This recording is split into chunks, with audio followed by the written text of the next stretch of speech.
Well, good morning. Today is Tuesday, the 10th of February, and today we are in Matthew 27. We're going to look at verses 32 through 50.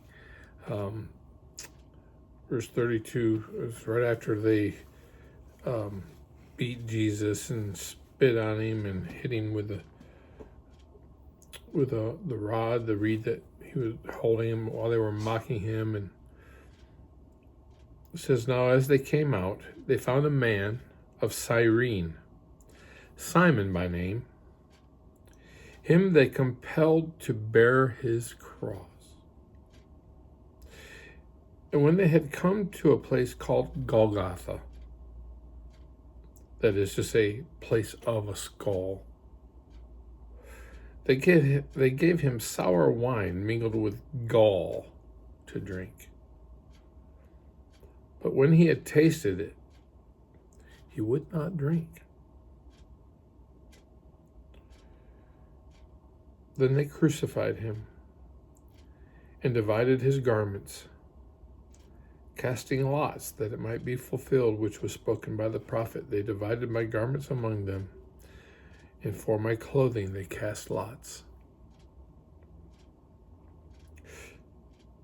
Sitting down, they kept watch over him there, and they put up over his head the accusation written against him: This is Jesus, the King of the Jews. Then two robbers were crucified with him, one on the right and one on the left. And those who passed by blasphemed him, wagging their heads, saying, You who destroyed the temple and build it in 3 days, save yourself. If you are the Son of God, come down from the cross. Likewise, the chief priests also, mocking with the scribes and elders, said, You saved others, himself he cannot save. If he is the King of Israel, let him come down from the cross, and we will believe him. He trusted in God. Let him deliver him now, if he will have him. For he said, I am the Son of God. Even the robbers who were crucified with him reviled him with the same thing. Now from the 6th hour until the 9th hour, there was darkness over all the land. And about the 9th hour, 3 o'clock in the afternoon, Jesus cried out with a loud voice, saying, Eli, Eli, lama sabachthani. That is, my God, why have you forsaken me? Some of those who stood there, when they heard that, said, This man is calling for Elijah. Immediately one of them ran and took a sponge, filled it with sour wine, and put it on a reed, and offered it to him to drink. The rest said, Let him alone. Let us see if Elijah will come to save him. And Jesus cried out with a loud voice and yielded up his spirit.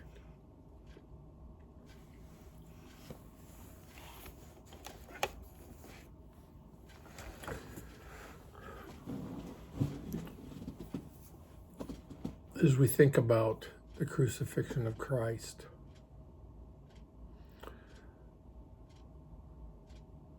there's a number of perspectives that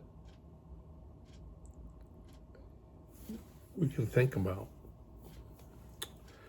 We can think about the perspective of the disciples, think of Matthew, who's writing this account. We can think about the perspective of Mary, his mother. We can think about the perspective of the Roman soldiers who were standing there. What about Simon of Cyrene, who was compelled to carry that cross?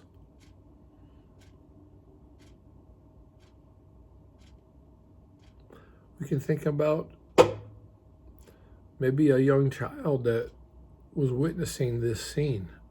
What would have been going through his mind? He'd come there with his parents to celebrate the Passover feast. And now this is happening. And why? The Sabbath is coming tomorrow. We're here in Jerusalem, here at the temple. It should be a special time. We only come up here every now and then. It's a special time. And why are we witnessing this? Who is this man?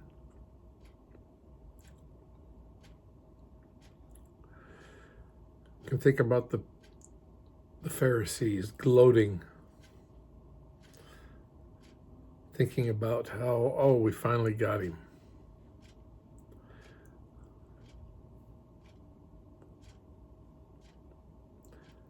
We think about Jesus' perspective. They offered him wine mixed with gall, and he refused it. Why is that? Well, because it was a painkiller. And he chose not to diminish the wrath of God in any way that was being poured out on sin. He drank it full measure.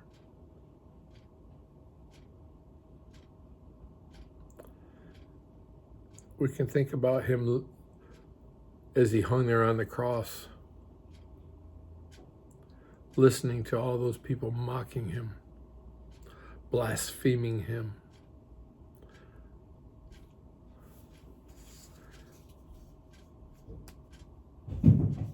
We can think about his prayer. Now, Matthew doesn't mention it in his account, but we know from the other Gospels, Jesus said, "Father, forgive them. They know not what they do."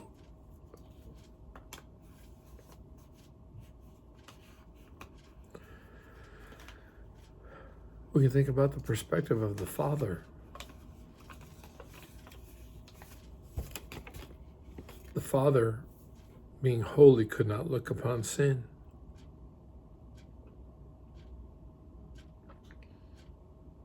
And yet he placed the sin of the world upon his only Son.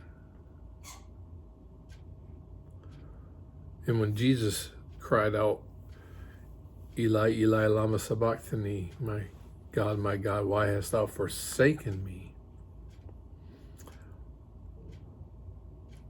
I believe that at the time that the sin of the world was placed upon Jesus, the Father couldn't even look at his own Son.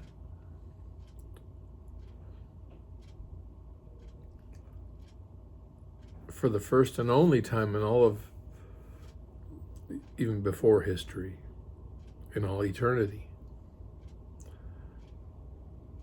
they were not one. There was a division, and it was caused by your sin and mine.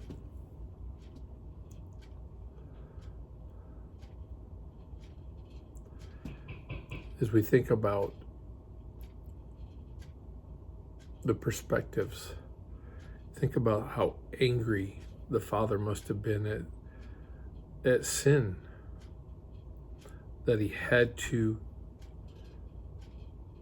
send his only Son to die to atone for it.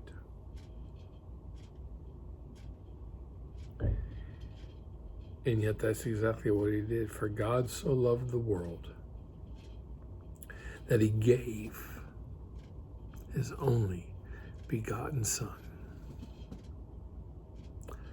that whosoever believeth in him should not perish, but have everlasting, eternal life.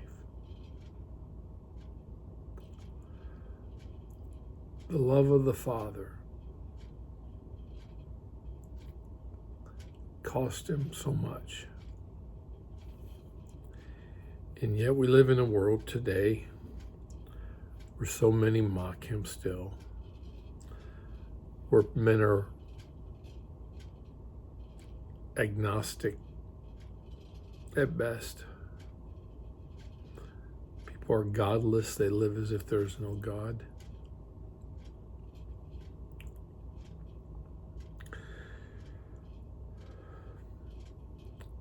The question is, what is your response? What is my response to the amazing love and sacrifice of Jesus Christ? That God willingly offered up his Son to pay your sin debt and my sin debt. How will you and I respond to such love? There's the song, amazing love, how can it be that you, my King, would die for me? Amazing love, I know it's true, and it's my joy to honor you in all I do. I honor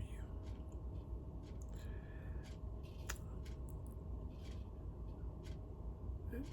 It's a commitment that we make. It's the purpose that drives us. What motivates us to live a life of obedience to the Lord? Because, I mean, after all, Samuel told Saul to obey is better than sacrifice. Jesus said, if you love me, you'll keep my commandments. So we have to have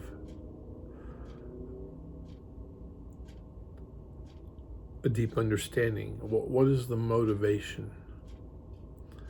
Our motivation ought to be love. Why do we want to do the things that please the Lord? Because we love him. And we love him because he first loved us and gave himself. That's all I have today, really. There's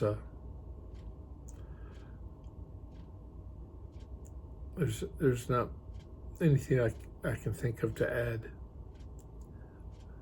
other than just reflect upon what Jesus has done and ask yourself, Lord, help me to respond in a way that's pleasing to you. Have a great day. We'll see you again tomorrow.